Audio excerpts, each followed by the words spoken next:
বাপ রে বাপ, হার বিয়ে দেওয়ালে লোক একবারে উঠে পড়ে লেগেছে একবারে। হ্যাঁ, আমার বিয়ে নিয়ে লোকের এত কেনা চিন্তা আমি কিছু বুঝতেই পারি না। লোক আমার বিয়ে নিয়ে এত চিন্তা করছে যতটা ও ছেলে পিলার বিয়ে নিয়ে চিন্তা করে না। বাপরে কি বলবো, হার বিয়েতে 2 ঘন্টা মাংস খাওয়ার লাগে এত হাঁকে গেছিল।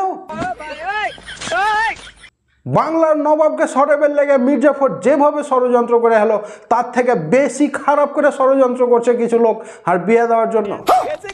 হ্যাঁ চাচা তুই বিয়ে কখন করবি হে? এই তুই গেলি এখান থেকে না, কি কইছিস? কহ না হে চাচা, কখন বিয়ে করবি তুই কহ না।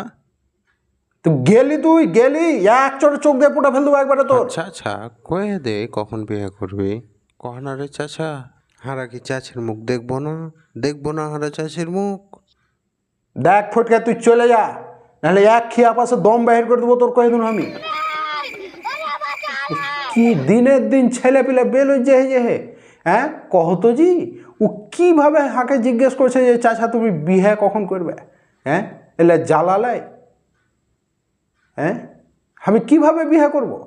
আর মা তো এখনো হাকে গুধুকে হে ডাকে। আর আমি 15 পেরিয়ে সবে 16তে পড়লাম। 39তম জন্মদিনের অনেক অনেক শুভেচ্ছা বন্ধু তোকে। হ্যাপি না আমার কোনো জন্মদিন নেই। আজকে রোববার ছিল, সব বন্ধ ছিল। হট।